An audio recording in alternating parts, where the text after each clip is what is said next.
Ok, habíamos quedado explicando los factores que afectan la curva de saturación del oxígeno por la hemoglobina y habíamos dicho en la última parte de la clase que hay factores que van a desplazar la curva hacia la derecha, como son los que tenemos aquí, el aumento del CO2 arterial, el aumento de la temperatura corporal, el aumento de la concentración de hidrogeniones. ¿Por qué la concentración de hidrogeniones aumenta? La concentración de hidrogeniones aumenta por un efecto que se conoce efecto Bohr. ¿Por qué? Porque el CO2 cuando aumenta en sangre se hidrata y forma ácido carbónico y ese ácido carbónico se va a desdoblar o se va a disociar, más que desdoblar, se va a disociar en hidrogeniones más bicarbonato. Y esos hidrogeniones y bicarbonato lo que van a provocar es que el pH de la sangre se acidifique. Entonces, esto se le llama efecto Bohr.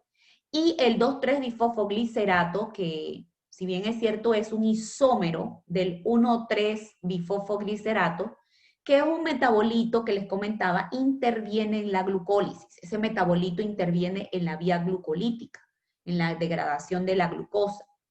Y también está presente en los glóbulos rojos, o sea, ese S1,3-bifosfoglicerato, esos 2,3 está presente en los glóbulos rojos, que son los que lo sintetizan por un desvío, o sea, ese componente, ese isómero de 2,3-bifosfoglicerato que se sintetiza en los glóbulos rojos, se sintetiza por un desvío de la ruta metabólica, se sintetiza por un desvío en la ruta metabólica y actúa como un modulador alostérico de la hemoglobina. Él es un modulador alostérico, modula la hemoglobina, es decir, que cuando aumenta va a desplazar la curva hacia la derecha.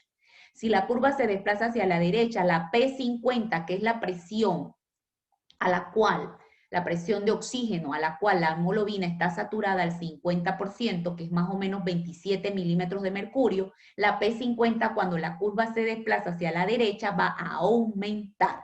¿Qué significa eso?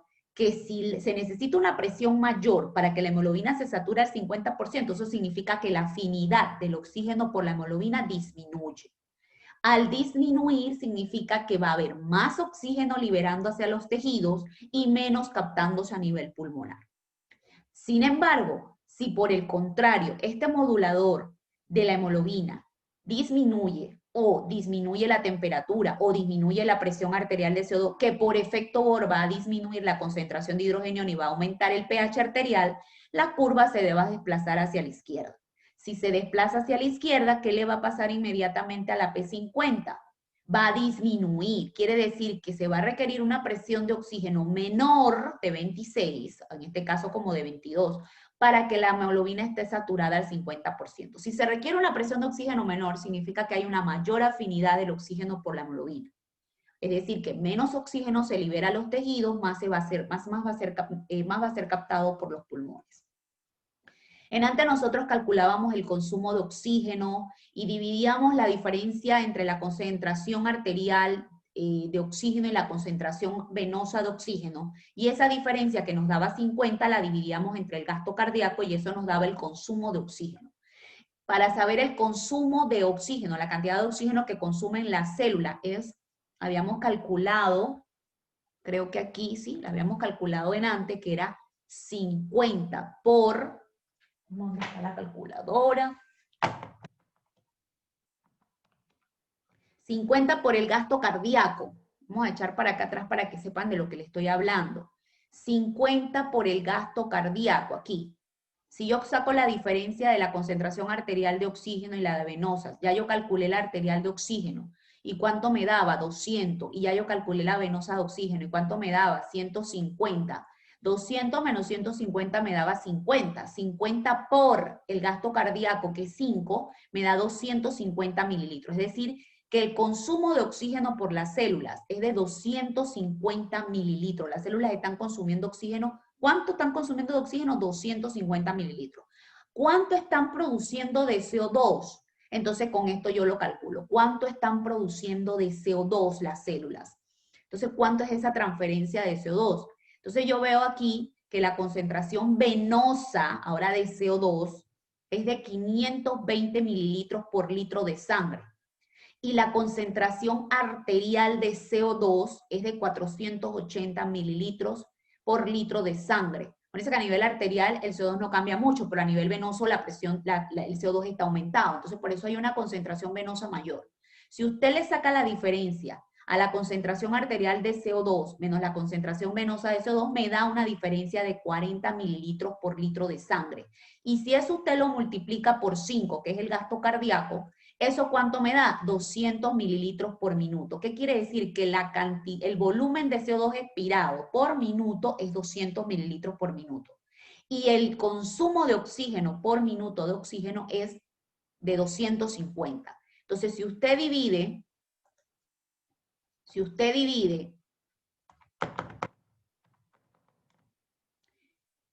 el VE de CO2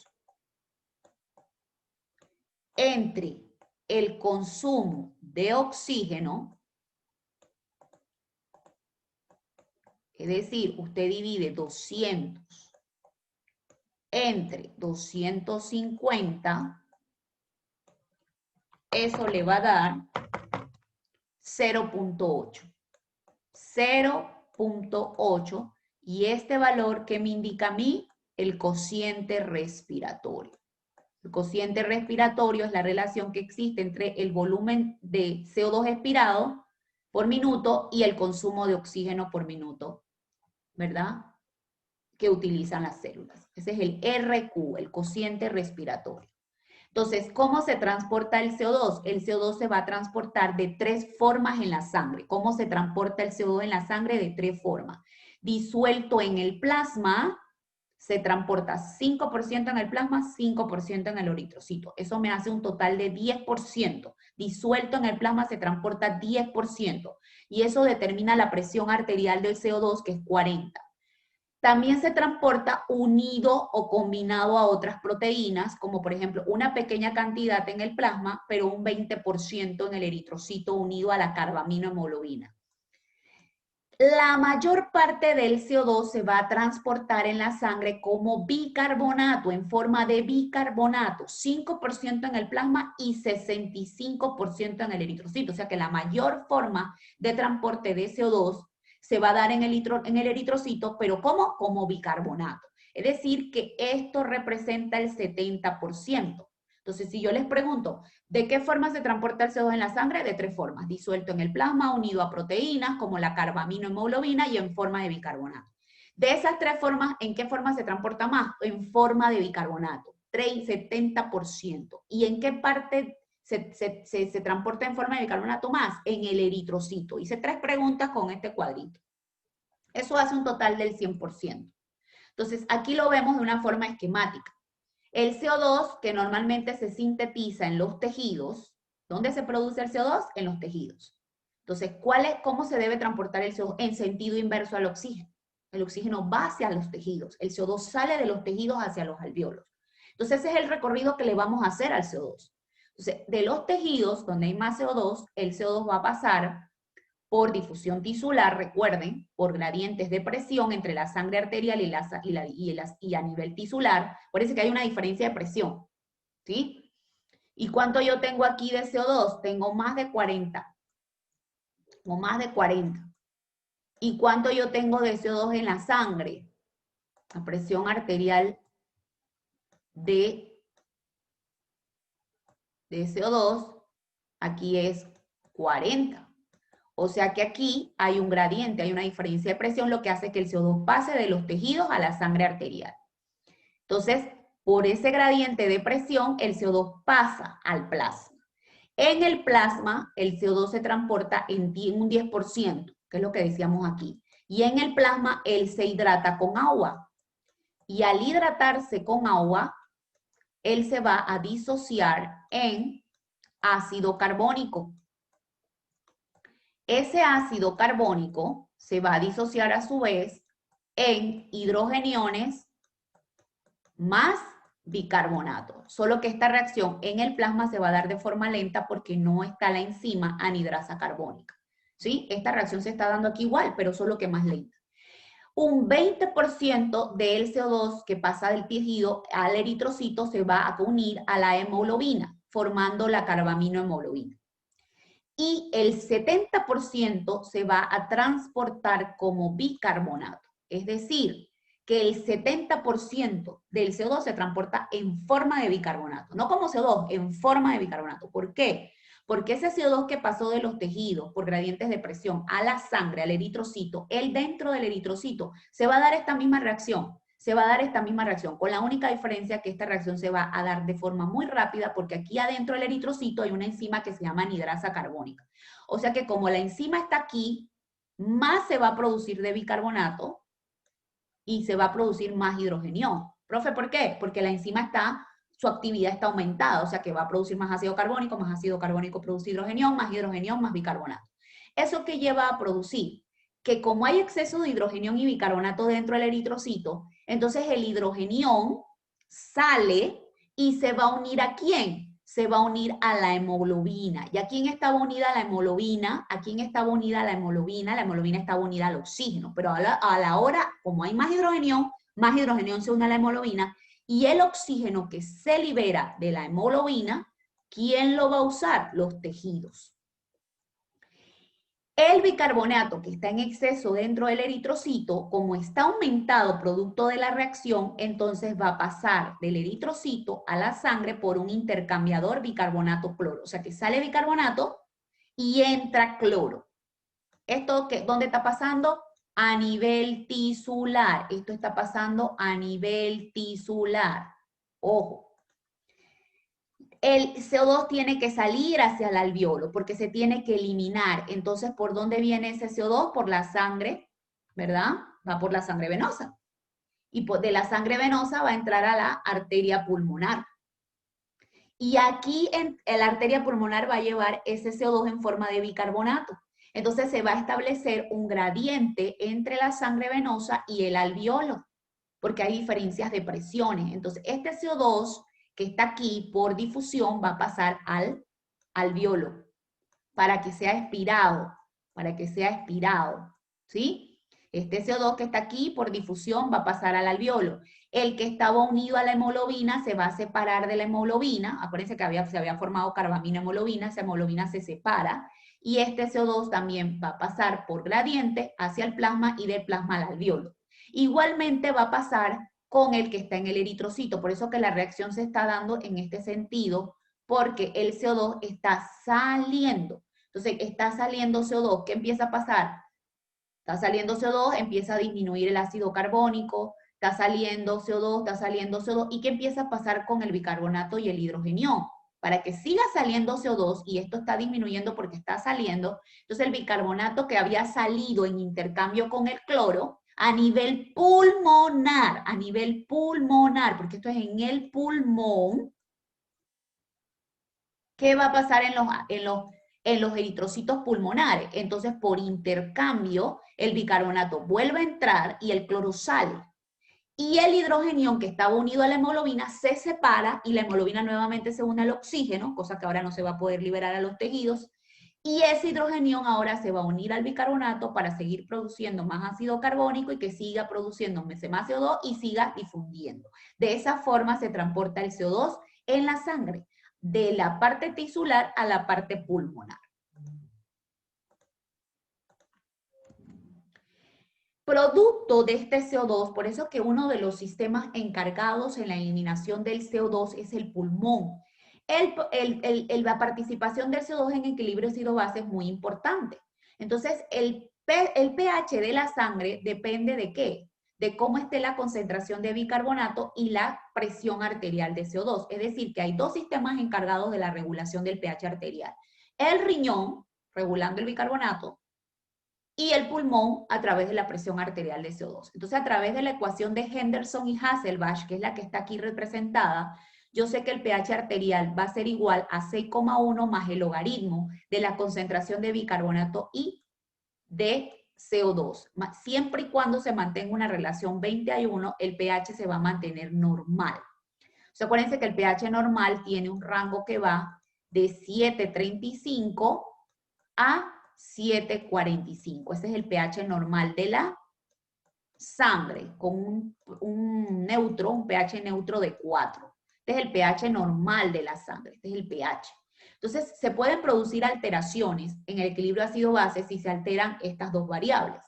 Si la alteración primaria se da en la presión arterial de CO2, por ejemplo, un paciente que por una patología respiratoria, una fibrosis, un enfisema, un asma, ¿verdad?, aumente la presión arterial de CO2, en estos pacientes con patologías respiratorias donde aumenta la presión arterial de CO2, recuerden que por efecto Bohr el pH va a disminuir por el aumento del CO2. Entonces, ¿qué se va a producir? Debido al aumento del CO2, el pH va a disminuir. Y a la disminución del pH va a producir una acidemia si está fuera del rango, es decir, si está por debajo de 7.35, si es menor de 7.35 se va a producir una acidemia, y si está dentro del rango 7.40 a 7.35 se va a producir una acidosis. Voy de nuevo.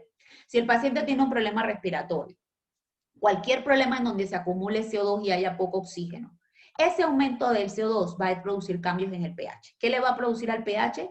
Va a hacer que disminuya. Entonces el pH puede estar fuera del rango normal o dentro del rango normal, pero ácido. Entonces, si está fuera del rango se llama acidemia, si está dentro del rango pero ácido se le llama acidosis. Entonces se va a desarrollar una acidemia o acidosis respiratoria porque la variable que se alteró fue la PCO2. ¿Y quién va a tratar de compensar esa alteración? ¿Quién va a tratar de regular el pH? El riñón. ¿Y cómo lo va a hacer? A través del bicarbonato. Entonces, el riñón, ¿qué va a tratar de hacer? Aumentar la reabsorción de bicarbonato para que pase más bicarbonato a la sangre y el pH se regule, se trate de regular.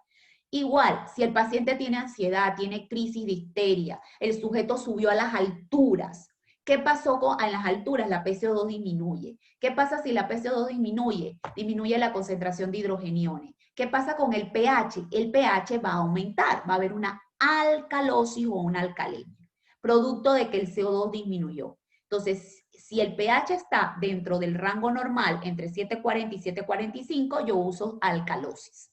Si el pH está fuera de 7.45, yo uso alcalemia. Entonces va a ser una alcalemia o alcalosis respiratoria. ¿Por qué? Porque la variable que se alteró fue la PCO2.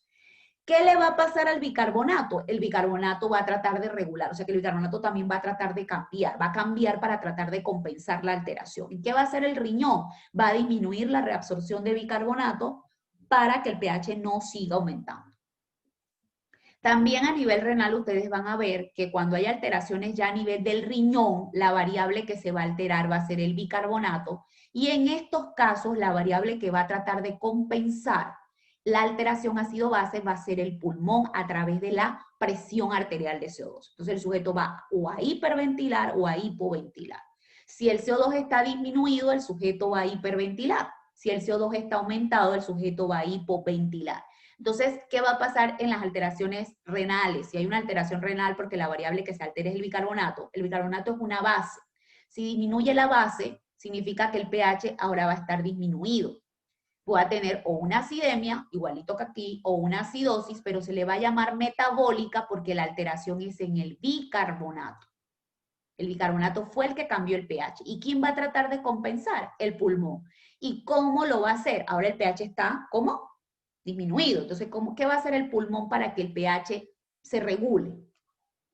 Entonces, va a hacer que el CO2 disminuya. Acuérdense, porque si hay mucho CO2, entonces más se acidifica la sangre. Entonces, ¿qué va a hacer por regulación? El PCO2 va a disminuir. Es decir, que el paciente va a hiperventilar para compensar la alteración. Si el paciente tiene un vómito, en el vómito se están perdiendo hidrogeniones. ¿Qué va a pasar con el bicarbonato? Él va a aumentar. Y si aumenta el bicarbonato, va a aumentar el pH arterial. O sea que el paciente va a tener una alcalemia o una alcalosis de tipo metabólica. Es metabólica porque el bicarbonato fue el que cambió.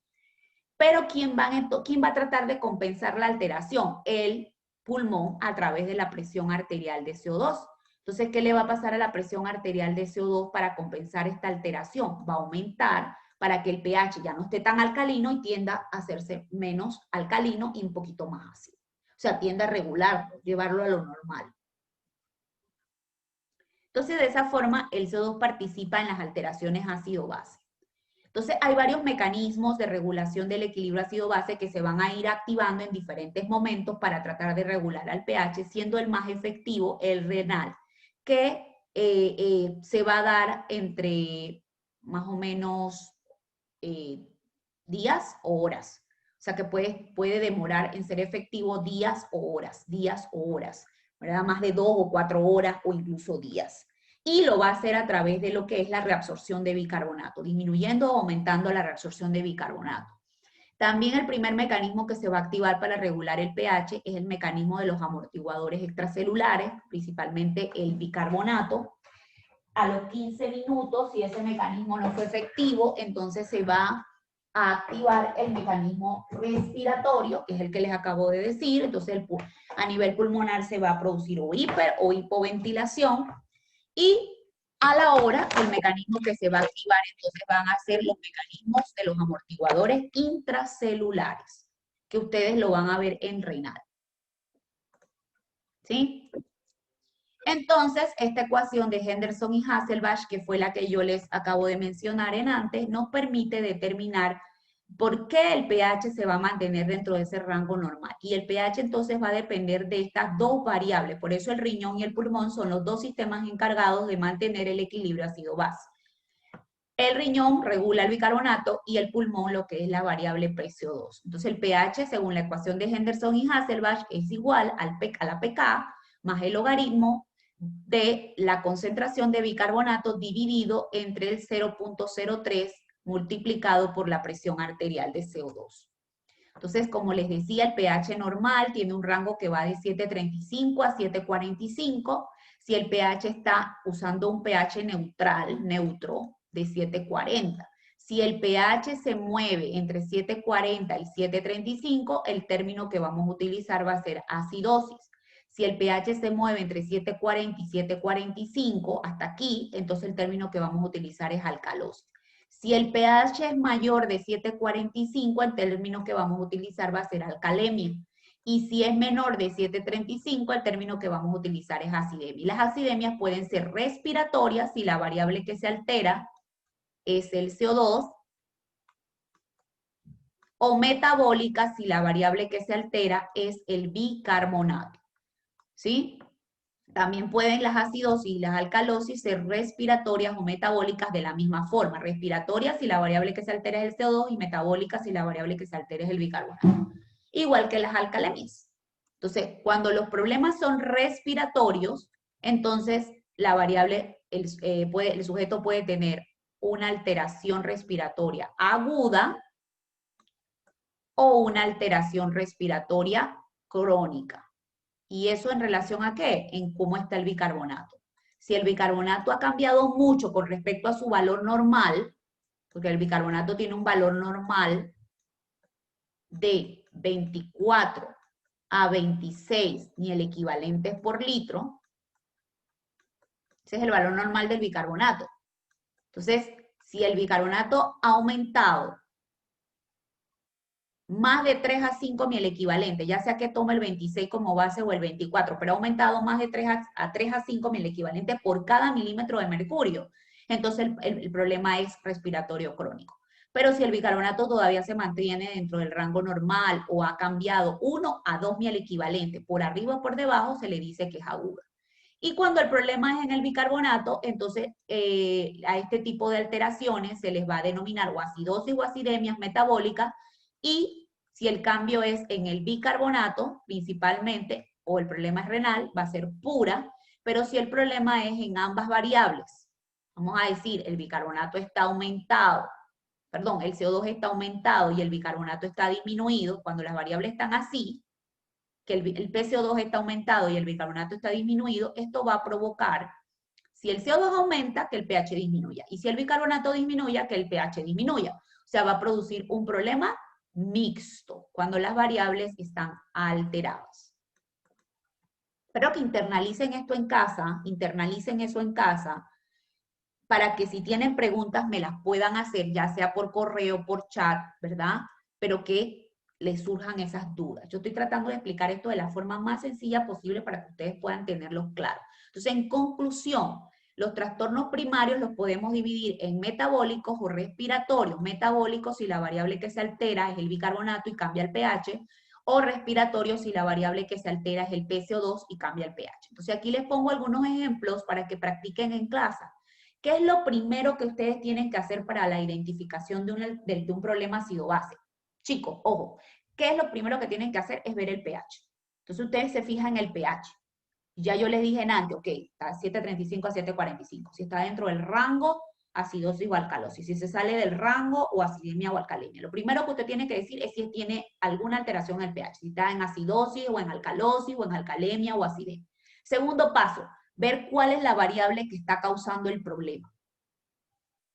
¿Cómo se hace eso? Aquí les voy a hacer el ejemplo el primero, para que ustedes se guíen después y hagan los otros. Aquí el pH está dentro del rango normal, porque el rango normal va de 7.35 a 7.45.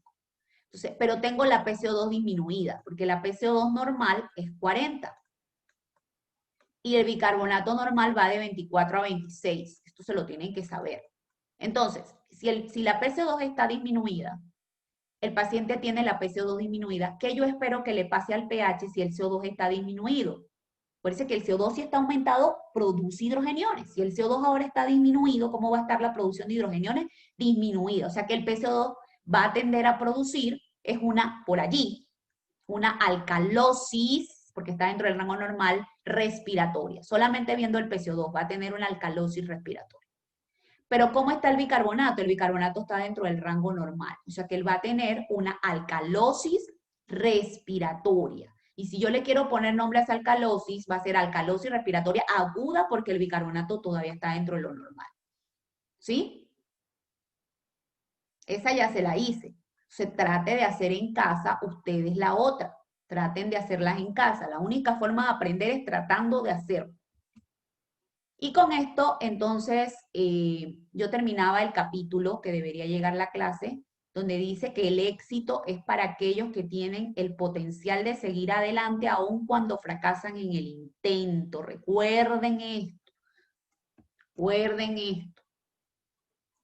Entonces, hablábamos entonces de 3 procesos importantes que ya yo se los había mencionado en clase: la ventilación, la difusión alveolo capilar y la relación ventilación-perfusión. Vamos a hablar de estos 3 procesos que ya yo les había mencionado en clase, pero de manera más definida. Cuando yo hablaba de ventilación, recuerden que hablaba de la entrada y la salida de aire, entrada de oxígeno, salida de aire de los pulmones. Este proceso de entrada y salida de aire, que se conoce como ventilación, es importante porque mantiene las presiones parciales de los gases en los alveolos. O sea, la entrada y la salida de aire. Ya voy ahorita. La entrada y la salida de aire va a mantener las presiones parciales de los gases en los alveolos, ¿sí? Entonces, en condiciones normales va a mantener ese gradiente, o sea, si no quedara nada de oxígeno, si no entrara aire, los cambios serían más bruscos. Entonces, esa entrada y salida de aire mantiene el gradiente adecuado para que se dé siempre el intercambio de gases entre el alveolo y los capilares. Entonces, es importante esta entrada y salida de aire para que se dé el intercambio de gases. Entonces, hablamos de 2 tipos de volúmenes o 2 tipos de ventilación. El volumen minuto respiratorio, yo lo voy a representar con la sigla VE puntito. El volumen minuto respiratorio, que es el VE puntito, es el volumen de aire que entra y sale del pulmón en un minuto. Es el aire que entró al pulmón y salió del pulmón en un minuto.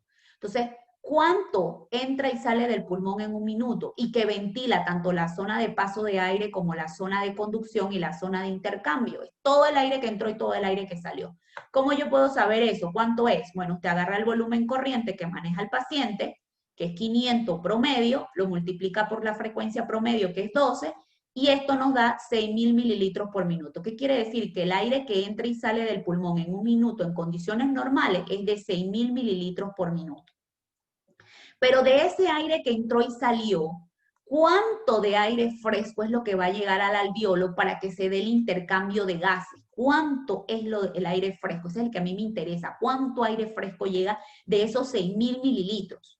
Entonces, la ventilación alveolar es el volumen de aire que llega a la zona de intercambio. Es el volumen de aire fresco que llega a la zona de intercambio en un minuto.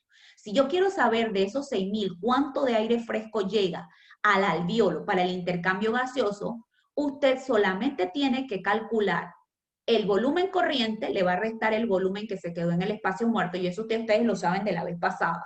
Por eso que de 500 mililitros, ¿cuánto llegaba de aire fresco? Solamente 350 mililitros. Y a esos 350 mililitros, como usted quiere saber por minuto cuánto es, lo multiplica por 12, y o sea que de esos 6.000 mililitros, solamente están llegando al alveolo para el intercambio gaseoso 4.200 mililitros por minuto. Y este aire que queda en el alveolo es importante para mantener ese gradiente, para que el aire pueda intercambiarse. Entonces, la ventilación no se distribuye uniformemente a lo largo del pulmón. Este es el ápice y este es el vértice. Este es el ápice y esta es la base. También pueden encontrar en los libros que diga ápice o vértice o base. Entonces, ustedes que están viendo aquí, que del ápice a la base, del ápice a la base, ustedes ven que el tamaño de los alvéolos va de mayor, intermedio a menor. Ven que están más cerrados los alvéolos de la base, un poquito menos cerrados los del medio y muy abiertos los del ápice. Entonces, ¿a qué se debe esto? En el reposo, cuando no está entrando ni saliendo aire, acuérdense que la presión interna, la que está dentro de los alvéolos, es igual a la barométrica, es decir, es igual a 0. En los alvéolos de la base, la presión intrapleural, acuérdense que la presión intrapleural, que es la presión que está entre las dos pleuras que reviste al pulmón, en los alvéolos de la base, la presión intrapleural es menos negativa, es menos negativa, mientras que en la presión intrapleural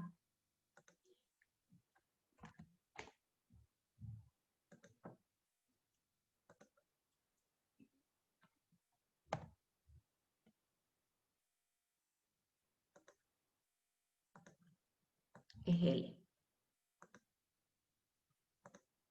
La presión intrapleural en los alvéolos del ápice es más negativa, es más negativa. Entonces, ¿qué va a pasar? Hay una diferencia de presión intrapleural del ápice a la base, siendo más negativa en el ápice y menos negativa en la base. Eso va a ocasionar un cambio en la presión transpulmonar, porque entre más negativa, acuérdense de la curva de proceso inspiratorio y expiratorio, entre más negativa es la PPL, mayor es la presión transpulmonar. Y entre menos negativa es la PPL, la presión transpulmonar va a ser menor. La presión transpulmonar va a ser menor. Y cuando esta presión es mayor, ella se va a oponer a la retracción elástica. Cuando esta presión es menor, cuando esta presión es menor, se opone menos a la retracción elástica, se opone menos. Aquí se va a oponer más, va a promover la retracción. O sea, voy de nuevo. Este es el ápice, esta es la base. Del ápice a la base hay una diferencia de presión intrapleural. La presión intrapleural en los alvéolos del ápice es más negativa. Eso hace que la presión transpulmonar sea mayor. ¿Esto qué quiere decir? Que hay una mayor presión oponiéndose a la retracción, es decir, mayor presión oponiéndose a que los alvéolos se cierren. De manera que esos alvéolos van a quedar más abiertos, más distendidos. Y como están más abiertos y más distendidos, la presión interna está aumentada. Y los alvéolos que irrigan a estos alvéolos están colapsados porque los alvéolos están muy distendidos.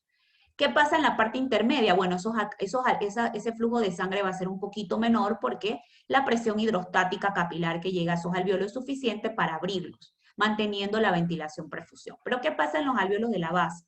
Como la presión intrapleural es menos negativa, la presión transpulmonar va a ser menor. Es decir, al ser menor se va a oponer menos a la retracción, va a promover que el alvéolo se cierre. Y por eso los alvéolos están más cerraditos. Entonces, la presión transpulmonar es mayor en los alvéolos del ápice. Los alvéolos del ápice contienen más aire que los de la base. Y los alvéolos de la base van a recibir en cada entrada de aire una mayor ventilación que los alvéolos del ápice en cada ciclo. O sea que en cada ciclo va a entrar más aire a los alvéolos de la base porque son los que están más cerrados. Y al estar más cerrados y el aire ir más, hay un mejor recambio de aire y también hay una mejor perfusión porque los capilares que lo irrigan no van a estar colapsados. Entonces los alvéolos de la base van a estar más ventilados que los del ápice. La mayor parte del aire inspirado se va a distribuir, recuerden, a los alvéolos de la base. O sea que no hay una distribución uniforme. No hay una distribución uniforme. Entonces, la ventilación alveolar puede variar. Lo lógico es que se mantenga dentro de lo normal, que llegue la cantidad de aire fresco adecuada para que el intercambio de gases se dé de forma adecuada. Pero si llega mucho más aire fresco o llega menos aire fresco al alveolo, se van a producir alteraciones en los gases y alteraciones en el pH. Entonces, por eso es que es importante que la ventilación se mantenga dentro de sus valores normales, que es más o menos 4 a 5 litros de aire. Si llega mucho más aire fresco por minuto al alveolo, de acuerdo a la tasa metabólica de ese sujeto, más aire fresco está llegando, aumenta la ventilación alveolar, significa que va a aumentar tanto la presión arterial de oxígeno como la alveolar. Y eso va a ocasionar que como llega más aire fresco, disminuya la presión alveolar y arterial de CO2. Si disminuye la presión arterial de CO2, el pH se va a alterar, porque ahora el pH va a aumentar y se va a producir una alcalosis respiratoria. Se alteran los gases, se altera el pH y por ende también se va a afectar el intercambio de gases. Lo mismo pasa si ahora llega menos aire fresco al alveolo por minuto. Menos aire fresco llega, ¿qué va a pasar con la presión alveolar y arterial de oxígeno? Va a disminuir. Y como menos aire fresco está llegando, ¿qué va a pasar con la presión alveolar y arterial de CO2? Va a aumentar. Eso va a provocar que el pH disminuya y se produzca una acidosis respiratoria. Entonces los extremos no son buenos. Entonces existe una relación inversa entre la presión alveolar y arterial de CO2, alveolar y arterial de CO2, y la ventilación alveolar. Entonces, ¿qué se observa? Que es una relación inversa. A una mayor ventilación alveolar, miren aquí, a una mayor ventilación alveolar, ustedes ven que la presión alveolar de oxígeno va a ser cada vez menor. Pero a una ventilación alveolar menor, o sea, el sujeto está hipoventilando, entonces usted que observa que hay un aumento en la presión arterial y alveolar de CO2. Es decir, que cada vez que la presión arterial de CO2 aumenta, eso se traduce en una menor ventilación alveolar.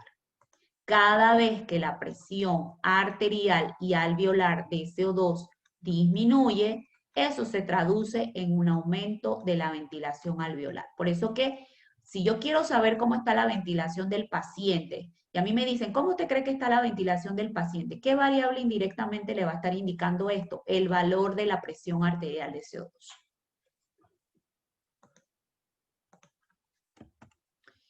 Y aquí voy a terminar con la difusión. Voy a terminar con lo que es el proceso de difusión y hasta ahí va a llegar el quiz.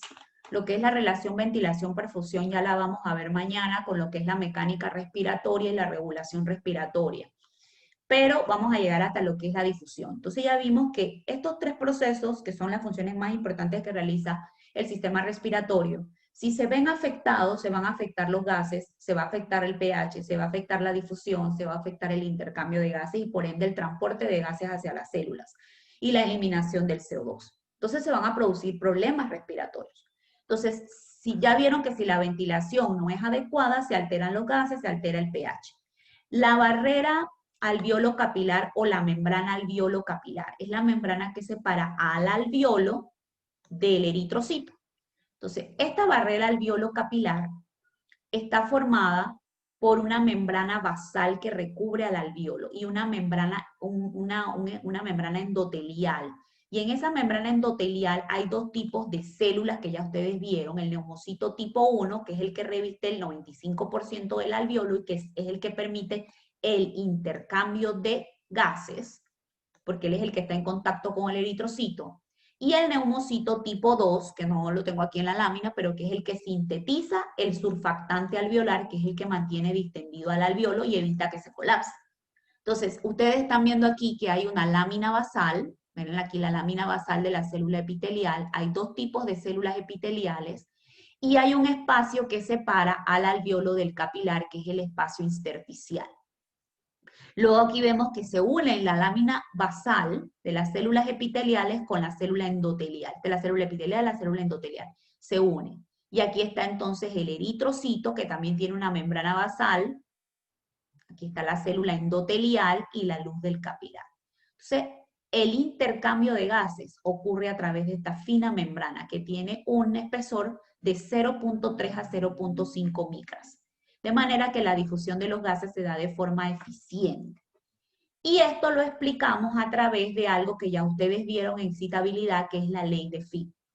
Y ya ustedes también vieron que los gases se van a mover por difusión en dos puntos a lo largo del sistema respiratorio, entre el alveolo y el capilar, o entre el alveolo y la sangre venosa, que es la difusión alveolo-capilar o hematosis, y entre la sangre arterial y los tejidos, que es la difusión tisular. O sea que los movimientos selectivos de partículas van a ocurrir en estas dos partes. Y la difusión de los gases a través de la membrana alveolo-capilar va a depender de la ley de Fick. ¿Y qué dice la ley de Fick? Que el volumen de un gas, ya sea oxígeno o CO2, es directamente proporcional al área de intercambio. Es decir, que entre mayor es el área de intercambio gaseoso, mayor va a ser la difusión. Entre menor es el área de intercambio gaseoso, menor va a ser la difusión de los gases. También, ¿qué nos dice la ley de Fick? Que el volumen de ese gas que atraviesa la membrana alveolo-capilar es directamente proporcional a la constante. La constante, como es constante, no debería variar, ¿verdad? Pero si la constante aumenta, aumenta la difusión. Si disminuye la constante, disminuye la difusión. ¿Y de qué depende la constante? La constante depende de la solubilidad del gas, ya sea oxígeno o CO2, y de la raíz cuadrada de su peso molecular. Y también es directamente proporcional a la diferencia de presión de un lado al otro de la membrana, o sea, a ese gradiente de presión. Es decir, que entre mayor es la diferencia de presión o entre mayor es ese gradiente de presión que permite el intercambio de los gases, mayor va a ser la difusión. Si ese gradiente de presión que nosotros hemos visto hasta ahora, que entre el alveolo y la sangre venosa es de 60, disminuye, menor va a ser el gradiente, menor va a ser la difusión. Si aumenta, mayor va a ser el gradiente, mayor va a ser la difusión. Y es inversamente proporcional al espesor de la membrana. El espesor de la membrana es sumamente delgado en condiciones normales. 0.3 es el tamaño de la hebra de un cabello, sumamente fino, o sea que los gases pasan a través de la membrana muy rápidamente. Pero si el grosor de la membrana aumenta, a mayor grosor de la membrana, menor va a ser la difusión. Si el grosor de la membrana disminuye, si ahora es menor, menor grosor, mayor difusión. Entonces voy de nuevo. Una de las cosas que ustedes tenían que hacer en el taller es determinar cómo está la difusión en ambas patologías. Teniendo en cuenta las dos patologías que tienen que analizar, ustedes tienen que determinar qué factores de la ley de Fick son los que se están alterando y en base a esos factores cómo va a estar la difusión. ¿Qué les acabo de decir? Que se aumenta el área, que se aumenta el gradiente de presión y en la constante la difusión va a aumentar porque es directamente proporcional. Pero si disminuye el área de intercambio, disminuye el gradiente o disminuye la constante, la difusión va a disminuir. Y también le estoy diciendo que el espesor de la membrana influye sobre la difusión. A mayor espesor de la membrana alveolo capilar, menor difusión. A mayor espesor de la membrana alveolo capilar, a mayor espesor de la membrana, menor va a ser la difusión. Con esto ustedes pueden resolver el punto de cómo está la difusión en ambas patologías. Y pues los factores de la ley de Fick, que solamente lo estamos recordando porque ustedes lo vieron en excitabilidad, son 4. El área de superficie, que a nivel alveolar es más o menos o promedio del tamaño de una cancha de tenis, 70 metros cuadrados. Aunque tenemos que tener claro que esos 70 metros cuadrados no todos participan en el intercambio gaseoso, probablemente entre el 80 al 90% sí, pero van a haber regiones en el pulmón en donde no hay un adecuado intercambio gaseoso. Y, por ejemplo, hay factores que aumentan el área de superficie, como por ejemplo es el reclutamiento de capilares. Entre mayor es el reclutamiento de capilares, mayor va a ser la relación ventilación-perfusión. La distensión de capilares es otro factor que también va a aumentar el área de intercambio y va a disminuir la resistencia vascular pulmonar, permitiendo, por un lado, el flujo de sangre y también el intercambio de gas, ¿verdad? Hay factores que disminuyen, que la disminuyen. ¿Qué factores disminuyen el área de superficie? Que se destruyan los septos alveolares, como pasa con el enfisema. En esos casos disminuye el área de intercambio, hay menor difusión. La obstrucción de las vías aéreas disminuye el área de intercambio, por lo tanto disminuye el área de superficie, disminuye la difusión. O la oclusión de los capilares. Si se cierran los capilares, disminuye la perfusión, también va a disminuir el área de intercambio y va a disminuir la difusión.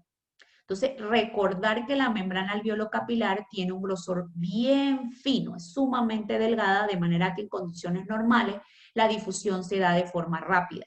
Hay situaciones como el edema, en donde hay acumulación de líquido, donde el espesor de la membrana aumenta porque ahora hay aire y líquido. Igualmente pasa cuando hay fibrosis, porque hay un engrosamiento del epitelio alveolar y se forman unas cicatrices que hacen que el grosor de la membrana aumente, o que haya un engrosamiento a nivel de los capilares. Todo eso va a llevar a que el espesor aumente y disminuya la difusión. Y para terminar, entonces es importante que recuerden que para que haya un adecuado intercambio gaseoso entre los alveolos y los capilares que irrigan a los alveolos, que también tienen un área de irrigación de más o menos 70 metros cuadrados, debe haber una adecuada ventilación y una adecuada perfusión. Y la relación ventilación-perfusión normal tiene un rango que va de 0.8 a 1. Quiere decir esto que para que haya un adecuado intercambio gaseoso o una adecuada ventilación-perfusión, deben llegar a los alveolos entre 4.5 litros de aire, ¿sí? O 4 o 5 litros o 4.5 litros, y debe el corazón bombear aproximadamente 5 litros de sangre a través de la arteria pulmonar hacia los capilares que perfunden o irrigan a los alveolos. Entonces, si hay una relación de 4 y usted lo divide entre 5, eso le va a dar 0.8. Y si usted divide 5 litros de aire entre 5 litros de sangre, eso le va a dar a 1. Por eso se dice que la adecuada ventilación-perfusión tiene un rango de 0.8 a 1. Alveolos bien ventilados y bien perfundidos van a tener una adecuada ventilación-perfusión y se va a dar un adecuado intercambio gaseoso. En el pulmón hay regiones que van a estar normales, hay regiones que van a estar bien ventiladas, o sea que les va a llegar adecuada cantidad de aire, es decir, le van a llegar 4 a 5 litros de aire, y van a estar bien perfundidas o irrigadas. Esas regiones que están bien ventiladas y bien perfundidas, se les va a llamar unidades normales, que son las que van a tender a una relación entre 0.8 hasta 1. Esas son normales, están bien ventiladas, bien perfundidas. Pero podemos, y eso más o menos entre el 70 al 80% del área de intercambio gaseoso va a estar constituida por unidades normales. Sin embargo, van a haber regiones dentro del pulmón en donde, ¿qué va a pasar? Los alveolos van a estar bien irrigados, les va a estar llegando adecuada cantidad de sangre, va a ser adecuada la cantidad de sangre que llega a sus alveolos, pero va a llegar menos aire fresco, porque puede haber una obstrucción, porque hay menos distensión de los capilares o hay menos reclutamiento. Entonces, en este paciente va a estar llegando menos aire fresco. Miren, lo que está obstruido es la vía. Entonces, menos aire fresco, a pesar de que hay mejor perfusión o adecuada perfusión, la ventilación es menor. Y a estas unidades se les llama cortocircuito. Acuérdense que hablamos de los cortocircuitos anatómicos o fisiológicos. Lo que estamos hablando aquí son los fisiológicos, porque son regiones que están mal ventiladas, pero mejor irrigadas. Se parecen mucho a los alveolos de la base, que están más cerrados, pero mejor irrigados. Estas unidades, en donde la ventilación es igual a 0 y la perfusión es igual a 1, son las que tienden a 0. Se le llama cortocircuito. Tienden a prevalecer mucho en las patologías de tipo restrictiva, donde hay menor ventilación, o en aquellas patologías en donde incluso hay patologías obstructivas donde se predominan los cortocircuitos, porque hay menos ventilación a pesar. El espacio muerto son aquellas unidades que les llega aire, o sea, la ventilación es igual a 1, pero la perfusión o la irrigación o la sangre que llega a sus alveolos está disminuida. Hay colapso de los capilares, el flujo de sangre a esos capilares es menor. Entonces, hay buena ventilación, se puede decir así, pero hay mala irrigación. Entonces la ventilación es igual a 1, pero la perfusión es 0. Se le llama espacio muerto que tienden al infinito. Estos son muy parecidos a los alvéolos del lápiz. Son muy parecidos a los alvéolos del lápiz. Estos son muy parecidos a los alvéolos de la base. Entonces, dejamos esto hasta aquí y ya yo mañana les explico estas dos gráficas con mayor detalle.